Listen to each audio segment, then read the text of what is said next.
Un saludo a ti, amigo o amiga oyente que nos acompañas en este programa de Unión Radio Cultural, Una Cana al Aire.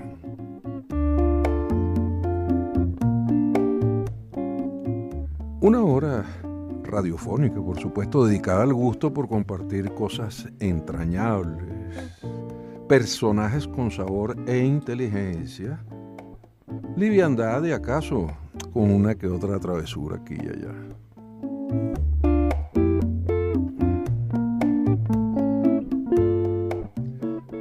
Tobías Varela nos acompaña en el control de sonido de la estación y, por supuesto, siempre tenemos la presencia de Ana Karina Fajardo en el apoyo de producción, en la investigación y en la locución con su certificado 58.919.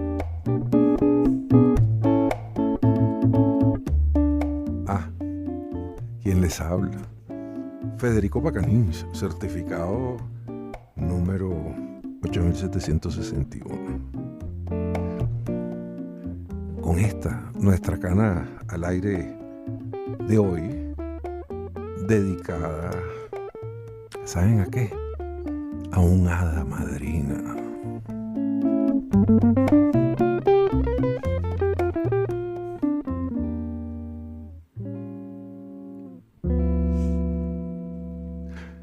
Cuentos y leyendas de todo tipo refieren a las bellas damas que auspician y defienden a caballeros que acaso valgan la pena, por supuesto. Shakespeare, en El sueño de una noche de verano, refiere a algunas de esas hadas. No todas buenas y no todas madrinas, hay algunas...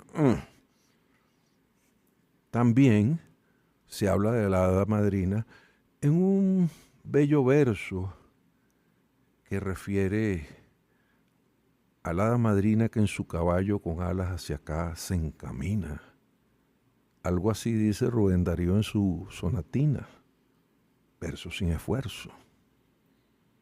Y esa imagen de el hada madrina que con alas hacia acá se encamina nos da pie al cuento de la bella dama que dirigía los espacios cálidos del Ateneo de Caracas en los años 80 del pasado siglo XX, o a la directora de programación y la directora, punto, de los espacios Unión, que nos da oportunidad para ofrecer unos muy particulares eventos llamados Arranca en Fa, entre música, conferencia, teatro, ande usted a saber, o a otros estrenos en la sala de conciertos, o en la propia Ana Julia Rojas de aquellos tiempos, o a... ¿Saben a qué? A la hada madrina que está hoy aquí presente con nosotros, Vilma Ramia. Un gusto tenerte aquí. Bueno, yo estoy encantadísima de estar aquí, Federico. Tú tienes tantas facetas que vamos a empezar por la más evidente. No, la más evidente es la hada madrina. Pero vamos a ir con la radio. En Radio Ateneo tuviste un programa donde hiciste muchísimas entrevistas. Sí. ¿Cierto? Sí, se llamaba Espacios de Encuentro. ¿Y qué eran esos encuentros? Y duró 10 años. Bueno, entrevistaba era una entrevista profunda, o sea, que tocaba diferentes aspectos de la vida del entrevistado, que siempre eran personas que tenían que ver con el arte, con la comunicación y con la cultura, pues, generalmente. Fíjate que eran perfiles profundos. ¿Y qué pasaría si yo te digo, dentro del perfil tuyo, esto que llamamos Una noche oriental de José Ignacio Cabrujas? ¿Qué te viene? Fue la primera película que hice en cine. ¿Y si te digo Ifigenia? Fue la segunda película que hice en cine y que me encantó. Las dos me encantaron, fue una aventura maravillosa. Esa era, por cierto, dirigida por Iván Feo, ¿no? Iván Feo. Uh-huh. ¿Y si te digo Pacto de Sangre? La tercera, ¿tú cómo que vas? una película que dirigió Malena Roncayolo. Pero es que imagínate, si vas a entrevistar a una persona que se especializaba en hacer entrevistas profundas, bueno, menos mal que al comienzo siempre decimos que hay picardías y Claro. cosas, ¿no? Y si yo te digo, miren qué palabra, fíjate amiga o amigo oyente, piel, ¿qué es eso? Esa fue una telenovela, la segunda telenovela que yo hice en Marte TV. Mm. Y si te hablo de una cosa súper trágica, como puede ser La loba herida. Fue mi primera telenovela en Marte TV, que es escrita por José Simón Escalona. La segunda fue escrita por César Miguel Rondón.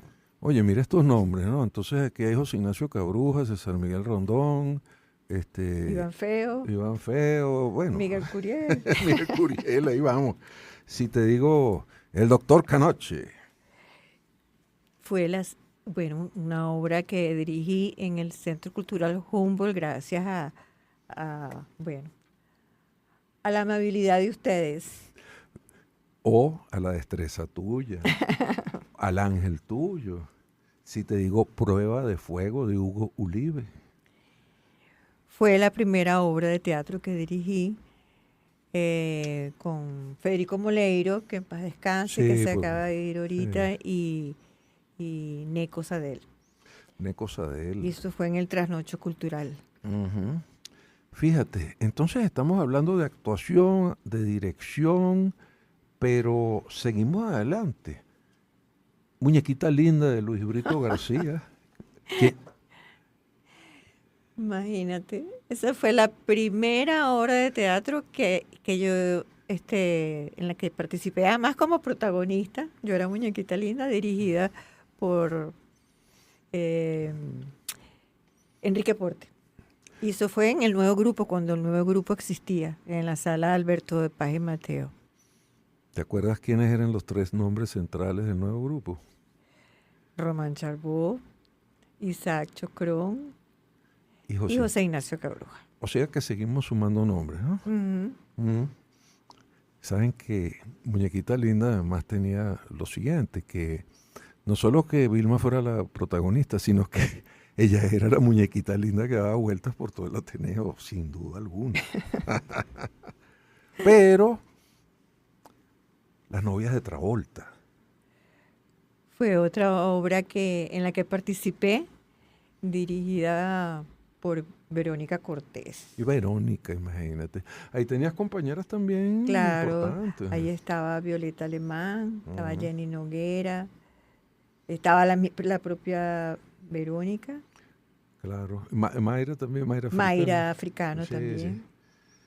O sea que aquí tenemos algunas cosas del teatro, porque la Compañía Nacional de Teatro también, en algún momento te acercaste a ella o algo, o no. No, a la Compañía Nacional de Teatro no. Bueno, uno tiene que tener sus pelones también en eso. Bueno, vamos a hablar Espacios Unión. Espacios Unión fue un proyecto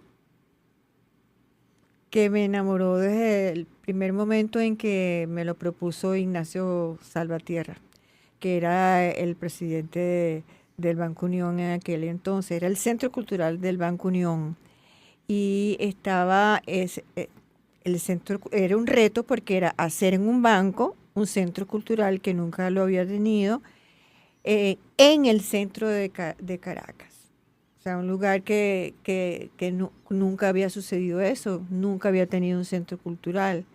Y entonces se diseñó pensando en el lugar donde estaba ubicado, que estaba al lado del Metro de la Hollada, la dinámica del centro de Caracas, del público, el público al cual asistiría, que son personas que trabajan en el centro o trabajaban en el centro de Caracas, tomando en cuenta los horarios de ellos y las posibilidades económicas. Claro. Entonces era un centro cultural que contaba con todas las artes, con las artes visuales, el cine, el teatro, la música, la literatura, todo en horarios que tenían que ver con los horarios de las personas que convivían en la zona, y la entrada era gratuita. arranca en fa. Ay, eso fue un proyecto que yo amé. De verdad, y lo extraño y lo añoro. Fue un proyecto diseñado por Federico Pacanins y Alberto Naranjo. En paz Que descanse que en también. paz descanse también, que era una maravilla, siempre agotaban, escogían algún tema musical, traían a los músicos, ellos contaban la historia del género o del músico, y bueno, y la gente disfrutaba horrores. Es más, la gente terminaba bailando, ¿te acuerdas? Sí, La gente bailaba. ¿Te acuerdas que las colas llegaban hasta la Avenida Universidad? Que eso era Sí, una las cosa que... colas eran una cosa eh, impresionante. Recuerdo que en esos tiempos nos tocaba entonces escribir el libreto, dárselo a Alberto, que Alberto se lo aprendiera o que menos lo leyera, poníamos una mata entre los dos para que él más o menos lo leyera.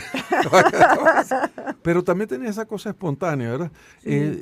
Se trataba sencillamente de ir hablando alrededor de cosas musicales y de pronto aparecía, qué sé yo, estaban hablándose de ranchera, aparecía Estelita del Llano, aparecía de jazz, aparecía Víctor Cuica, o Gisela Guedes, si era de boleros, o Rafa Galindo, imagínate, estaba en aquellos espacios con Graciela. Y habían otros que eran un poquito más elaborados, porque armábamos un bar y teníamos entonces sí que aprendernos un poco más el libreto, ponernos un smoking, entonces este es el tipo que entró en el bar, ejercer la actuación. Entonces, wow, son unos tiempos maravillosos. Fíjate que Y lo hacíamos siempre, lo hacíamos mínimo una vez al mes. eso es verdad, Había una continuidad. Los domingos, eran los domingos. los domingos. Yo estoy anotando aquí que eso es como, no es 1900, la verdad es que 1900 y del mejor ni veo, ¿ok? 1990 y tanto, claro. 98 sale por ahí. O sea que eso ya va a tener como, como 30 años, mejor ni decimos. Bueno, vamos a seguir Mejor, adelante. ¿verdad? Pero fíjate, llevar un centro cultural adelante, todas las artes que acabas de decir, mm, em, ya hemos visto que tienes mucha experiencia en lo que es la parte de actuación, también en lo que puede ser el cine, pero las artes plásticas, ¿cómo te llegan las artes plásticas, digamos, para tener criterios sobre ellas? Bueno, porque yo,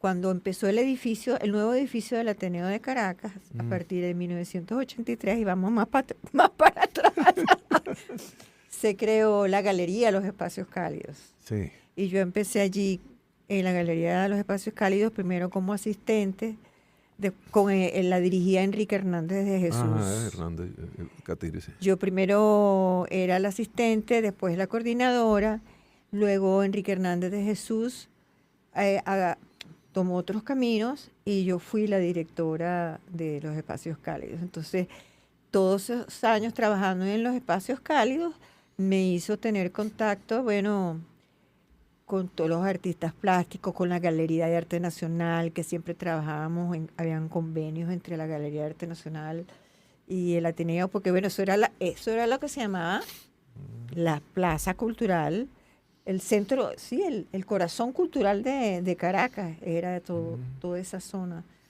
donde Claro que lo estaba. era. Sí, Yo tuve la bendición de poder haber también planteado muchísimas cosas después de los Espacios Unión, gracias a ti como hada madrina, porque en los Espacios Unión, por supuesto que tú eras esa dama maravillosa que procuraba esas cosas. Clarita Salvatierra también hay que decir que ayudaba también allá. sí. Y después... Clarita era mi hada madrina e Ignacio, mm, no se puede decir hada madrina. no, Padrino. pero puede decir padrino poderoso. Pues. Sí, la verdad es que ellos Sí. tenían una sensibilidad especial para, bueno, tomando en cuenta que siempre trabajaron con números y un banco, o sea, de verdad, gracias a ellos es que ese proyecto vio la luz. Y muchísima gente de las generaciones que siguen también vieron la luz allí, porque había una sala de conciertos que funcionaba en un sentido, también la sala Horacio Peterson. Por cierto que siempre se habla de Carlos Jiménez, y en los últimos tiempos también, cuando hemos estado estudiando los grandes nombres dentro del teatro, Hay que decir que antes de Carlos Jiménez hubo otro nombre que se atrevió a más de 100 montajes buscando el profesionalismo en lo que era el teatro contemporáneo, también en el teatro clásico. Y ese no era otro que Horacio Peterson. Y también Nicolás Curiel, pero eso era desde la Universidad Central de Venezuela, en tiempos anteriores. Buscar también memorias comunes. Yo te voy a traer una que te trae. Si yo te digo la palabra Billo. Mira lo que pasa, que hay risa. No, bueno, eso fue un proyecto que hicimos cuando cuando desalojaron al Ateneo del edificio que se hizo especialmente para el Ateneo de Caracas. Se hicieron los artistas fueron muy solidarios e hicieron varias presentaciones a favor del Ateneo, y con Federico se creó ese proyecto que fue en la Universidad Central de Venezuela. La Universidad Central de Venezuela nos apoyó muchísimo con los espacios, la sala de conciertos, el aula magna y la sala que quedaba en farmacia. Eso es un auditorio maravilloso. Un auditorio maravilloso, sí. Esto es un secreto que es bueno regarlo por ahí. Mire, la sala de la Facultad de Farmacia, la sala de teatro que primero tiene una capacidad como de 600 personas por allí. Sí. Y luego parece un auditorio antiguo porque está hecho con un techo cóncavo. Y entonces es muy curioso y muy sabroso. Y ahí hacíamos la evocación de lo que era Billo en su época de radio, porque era una Navidad con Billo muy especial, esa que hacíamos allí, ¿verdad? Donde la gente hasta contaba para el Año Nuevo, aunque fuese 16 de diciembre, no importaba. ¿Te acuerdas de eso? El 31 de diciembre, sí, 12, sí, 11, sí. Y todo el mundo lo hacía con muchísimo ánimo. Entonces hay algo muy especial, y tenía que también que ver con nuestra invitada de hoy, que es Vilma Ramia. Porque si algo quiero destacar tuyo, además de tu solidaridad y del hecho de ser muy enfocada, por no decir terca, porque también el enfoque y la persona perseverante tiene grandes cualidades. Entonces lo de terco vamos a dejarlo de lado. No, yo no. Pero fíjate lo que pasa. Uno le proponía o le propone algo a Vilma. Vilma se queda como pensando y dice, bueno, ¿será que no le gustó? Que no? Y de pronto, mira, tienes que venir a hacer eso que me dijiste. ¿Cuándo? No sé, el día tal. Y eso significa una persona que pone en práctica y que utiliza su tiempo para que las cosas sucedan, que no sea puro bla, bla, bla, bla. ¿Estoy en lo cierto? Sí. No, pero además todos los proyectos que tú me proponías eran fabulosos. Y yo decía, vamos a hacerlo, claro que sí, vamos a hacerlo. Y los hacíamos. Mira, antes de ir al corte, una anécdota. ¿Te acuerdas que en el cine del Ateneo había un piano? Y una vez voy a ver una película, porque eso quedaba como en un segundo piso. Un piano de cola, además. Piano de cola. Y entonces, por echarle broma a Vilma, que la visito en esos días, digo, mira, ¿será que están haciendo un ciclo de cine silente? Porque ese es el que lleva piano. Entonces ella se ríe y me dijo, bueno, algo así pasó. Y se nos ocurre decir, pues, y ese piano no debería estar en la sala de concierto, que le es más natural. Tú me preguntas, ¿y cómo para qué? Y miren lo que pasó. Bueno, bajamos el piano fuera del edificio. Eso estaba como en un segundo piso, que en realidad era como un tercero. Bajamos el piano con no sé cómo se llama eso, grúas y todo. O sea, lo bajamos a la sala de conciertos reinauguramos el piano con un ciclo que se llamaba El Piano del Ateneo. Y por ahí desfiló, bueno, lo mejor de lo mejor de lo mejor en pianistas. Sí. En pianistas. El complemento de eso es que viene la llamada y me dice, mira, ¿sabes dónde está el piano? Le digo, ¿dónde? En la sala de concierto. Y entonces, y ahora me dice, ahora anda a ver a quién ponemos. ¿te acuerdas? Entonces inventamos Sadao Murat, que hoy día director de la Orquesta Sinfónica Municipal de Caracas estuvo. Aldemaro Romero en uno de sus Aldemaro últimos. Romero, sí. Aníbal Abreu también. Aníbal Abreu. Sí. Leo Blanco. Leo Blanco, oye, un concierto con Cecilia Todd maravilloso, sí. María Rivas, acompañando a Aldemaro. Aldemaro también. Son demasiadas memorias, pero la cultura es memoria. La cultura es memoria e historia y es alma. Alma. Es alma. Vamos a buscar aliento a tantas y tantas cosas en este corte y ya volvemos con la segunda parte con nuestra hada madrina Vilma Ramia.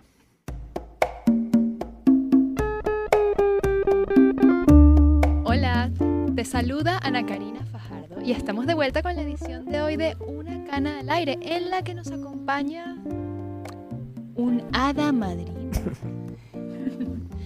Y es que a lo largo de nuestras vidas, en nuestros proyectos y durante, por ejemplo, importantes procesos de transformación, nos topamos con ciertas personas que de una u otra forma nos inspiran, nos impulsan a seguir adelante, nos aconsejan y nos apoyan con su magia, por su forma de ser, por su generosidad, por su tenacidad y sobre todo por sus ganas de construir un mundo mejor sin dejar que, por el contrario, el mundo los cambie a ellos. Esas personas se convierten en guías. Esas personas se convierten en hadas madrinas.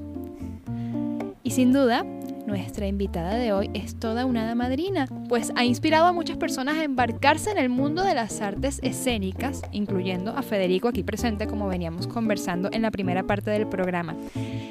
Ella es gerente cultural, directora, reconocida actriz, dramaturga, fundadora, coordinadora y directora de la Galería Los Espacios Cálidos del Ateneo de Caracas, directora fundadora de Espacios Unión, el Centro Cultural del Banco Unión, y directora ejecutiva del Ateneo de Caracas. Por supuesto, yo estoy hablando de Vilma Ramia. Bienvenida, Vilma, muchas gracias por acompañarnos. Ahora te saludo yo oficialmente. Ay, bueno, yo feliz, yo estoy aquí feliz, como en casa. Qué bella, felices estamos nosotros de que estés aquí. Vilma, en tu experiencia como básicamente una mujer del Renacimiento, pues como muchos artistas te has dedicado a diferentes ramas, ¿cómo se puede manejar ese balance entre, por ejemplo, la profesión actoral y la gerencia cultural? ¿Cómo se dan de la mano ambas áreas? Bueno, cuando tú trabajas en la producción o en la gerencia cultural, estás detrás de cámaras y sabes lo que significa montar el espectáculo o la exposición o lo que vayas a presentarle al público. Conoces todo lo que es los preparativos, el costo, estás consciente de una cantidad de cosas. Cuando estás en la actuación, sabes lo que sucede atrás y lo que hay que hacer para llevar a cabo ese montaje, digamos. Pero claro, hay que poner como la cuarta pared que llaman y meterte de lleno en el personaje. Y olvidarte ya una vez cuando estás en escena, ya olvidarte de todo lo que está detrás. Pero estás consciente de todo lo que significa y del papel de cada uno y de la responsabilidad que tú tienes al estar en el escenario con los que están, con el trabajo que ya han hecho previamente, los que están detrás de cámara. Claro, son áreas que se dan la mano, pero que, por ejemplo, siendo actor, al momento de estar en escena tienes que bloquear todo lo demás porque si no, eso no va a fluir para ningún lado. Y hablando de dar la mano, que eso es algo característico de las hadas madrinas. Y Vilma no es la excepción, pues en medio de su gran trayectoria ha trabajado de cerca con jóvenes en etapa de iniciación en el mundo artístico. Y se me viene a la mente, por ejemplo, una obra que comentamos en la primera parte, el caso de la joven dramaturga Isabela García Ramos, autora de la obra Canoche, el doctor que venció la muerte, dirigida precisamente por Vilma. Siguiendo su misión también de generar un cambio cultural entre Alemania y Venezuela, les cuento que en varias oportunidades, hace unos pocos años, la Asociación Cultural Humboldt presentó esta pieza, mostrando un episodio en la vida del doctor alemán Canoche. Recordemos que Canoche fue un cirujano reconocido por inventar un líquido embalsamador con el que momificó docenas de cuerpos, incluyendo el suyo en su laboratorio del Picacho de Galipán, aquí en Venezuela. Este texto de Isabela García Ramos traza la línea entre la moral y la ambición de uno de los más famosos personajes relacionados con la historia de Venezuela en el siglo XIX, el doctor Canoche, interpretado, por cierto, por nuestro querido amigo y primer actor Gerardo Soto, que nos acompañó, de hecho, en el segundo programa que grabamos de Una Cana al Aire, que, por cierto, pueden escucharlo en el canal de YouTube de Unión Radio. Entonces, en todo este contexto, Vilma, ¿qué te impulsa a la hora de apostar por alguien? Es decir, como en el caso de Isabela, quien era apenas una estudiante universitaria cuando escribió la obra, y que vale resaltar, Federico, que ella hizo su trabajo con mucha humildad, muy abierta a los consejos de sus mentores. Pero yo pregunto eso, ¿qué es aquello que te hace decir, esta persona tiene potencial y me gustaría trabajar junto a ella? Bueno, a mí la historia me pareció muy interesante. Descubrí un personaje que lo conocía nada más como una referencia a historias de terror, ¿no? Claro. Eso, la gente siempre lo relacionaba era con eso, ¿no?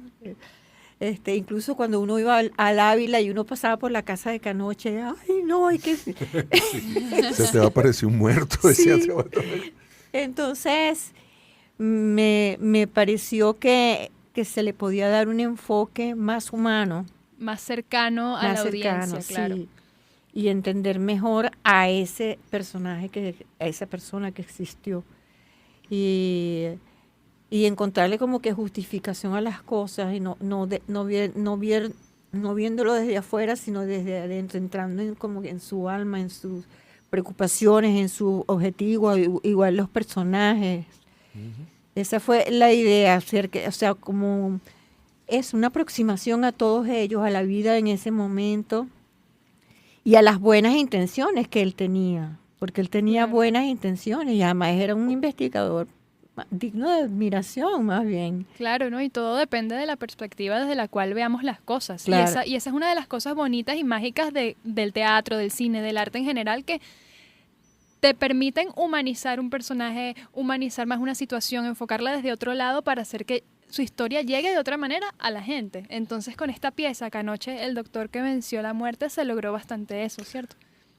Y además que él era director de un hospital, ¿no? Sí, sí. Y era un doctor médico reconocido. O sea, sí. no era eso nada más, que momificaba ni nada. No, claro, es fácil quedarse con eso, porque sí. Bueno, no es poca cosa. Pero tú señalaste dos cosas muy interesantes en lo que estabas preludiando la pregunta.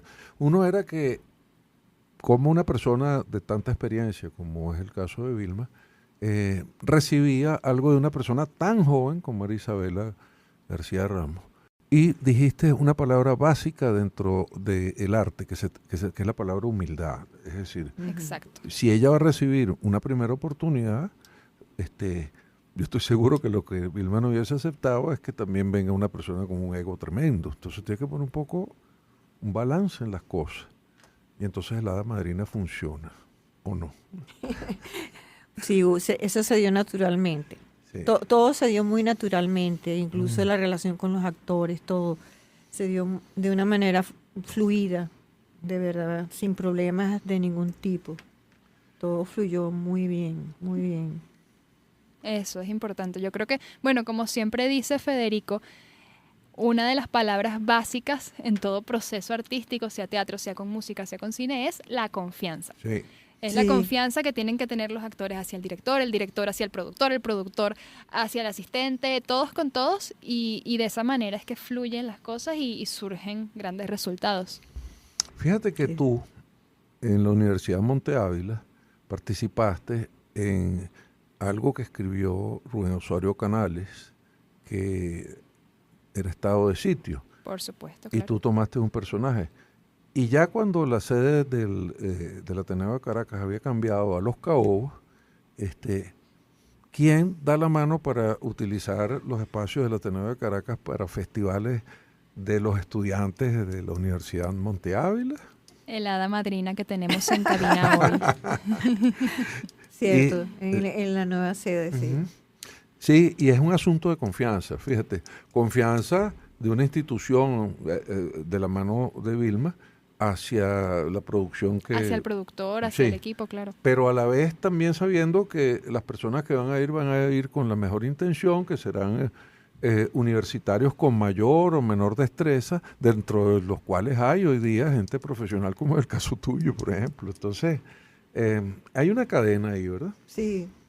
Una cadena de buenos motivos, de buenas voluntades y, por supuesto, de ver que las cosas se hacen con sinceridad y con seriedad. Ese es otro punto ahí.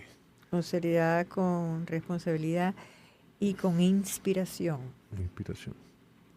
Si yo te pregunto a ti, en tu historia de actuación teatral, ¿cuál es el personaje que más te ha gustado? Esa pregunta es muy injusta, pero es interesante. Sí. Uno no sabe decidir. Porque me haces esto. Viste, te digo. Porque es que cada uno está como en una época, una etapa de uno. La Muñequita Linda fue mi primer trabajo y fue una obra que disfruté muchísimo. Bueno, no te imaginas cómo la disfruté con los compañeros de actuación, con Enrique Porte, todo. Ifigenia, wow, imagínate, disfruté mucho ese personaje, el trabajar con Iván Feo y con ese grupo de actores. La novela, la primera telenovela que yo hice fue La Loba Herida. Yo compartí escenas con Elba Escobar. Imagínate. Ella era mi comadre, por eso que nosotros nos decimos comadritas, porque los personajes éramos comadres y gozábamos, no te imaginas, cada escena la preparamos, la disfrutamos, por eso te digo, es la inspiración y el disfrute. Y después, fíjate que las que me vienen son los primeros pasos, porque yo hubo un tiempo que me distancié cuando estuve en Espacios Unión, me distancié de la actuación porque me dediqué de lleno en el proyecto. Ese era un proyecto de vida y al que tenía que ponerle todas mis energías. Claro. Ahí había producción de teatro, producción de recitales poéticos, de conferencias, de cuestiones musicales, de arranca en fa, no sé qué. De exposiciones. De exposiciones, todo era así. Talleres, de todo tipo. Eso era ver un proyecto, que yo le dediqué mi vida a eso. Entonces, en ese tiempo yo me distancié con mucho dolor de todo lo que era el teatro. Y luego regresé. Luego regresé y trabajé en obras así como Las Niñas de Santa Fe, con Carlota Sosa, con Caridad Canelón, con Marta Pavón, Rafael Romero, dirigida por Rupert Gueremer, escrita y dirigida por Rupert Gueremer. Fíjate una cosa, Ana Karina, aquí todos esos nombres que van sonando son experiencias de vida de nuestra invitada. Fíjate tú. Eso justamente estaba pensando. Estamos aquí hoy llenos de anécdotas desde la primera parte del programa que, estoy gozando escuchar. La escritura dramática. Al menos dos piezas referimos. De la pluma tuya. Bueno, realmente hubo una que la disfruté muchísimo, que se llamaba Esto es un país. Esto es un país, sí. Esto es un país. Que tenía que ver con el tema político, más bien. Porque tenía que ver cuando las diferencias entre personas de un bando y del otro se confrontaban más ferozmente. Entonces siempre habían problemas dentro de las familias. Entonces hice cuatro historias en cuatro etapas diferentes de la historia de Venezuela. Cuando Pérez Jiménez, el marido estaba con Pérez Jiménez y la esposa no. Después, cuando las invasiones y todo eso, y el hermano había dos hermanos, un hermano que se iba del país porque no aguantaba y quería estudiar fuera, y la otra hermana se quedaba sola aquí en Venezuela. Después había otra donde la mamá era de izquierda y de la mamá era de izquierda y el hijo no. Y entonces todo sucedió cuando levantaron el bloqueo de Estados Unidos. Fíjate que todas esas historias que tú refieres hacen también pensar que el dramaturgo no está ausente de lo que es su realidad o la realidad del país donde vive. De lo que lo rodea, claro. La realidad de lo que lo rodea. Una de esas historias, inclusive, tú tuviste la experiencia de microteatro también. Claro, con la primera obra, todo empezó con la primera obra, porque fueron 4 obras cortas, cada una de 15 minutos. La primera obra yo la estrené en microteatro. Es por eso. ¿Y te acuerdas con quién estabas allí? O sea, ¿quiénes interpretaban el microteatro? Alberto Alifa y yo. Y la dirigía Carlota Sosa. Ahí tienen otro trío. Pero mentira, y la estrenamos también en el Ateneo. Ajá. Y no era Alberto Alifa, sino Rolando Padilla. Éramos Rolando Padilla y yo, y Carlota Sosa dirigía. Bueno, aquí tienen, como les digo, un directorio de gente talentosa y de varias generaciones. La agenda de contactos de Vilma debe ser muy interesante de ver. Siempre así. Viendo hacia adelante, ¿qué es lo que más te gustaría hacer ahorita? Radio, teatro, qué sé yo, televisión, cine, porque es que todas esas experiencias están. Bueno, ahorita el problema es que yo tengo un problema físico y tengo que solucionarlo porque si no, tengo un problema de fractura de pierna, etcétera, y pronto, en lo que yo pueda, me opero. Yeah. Y luego de eso es que,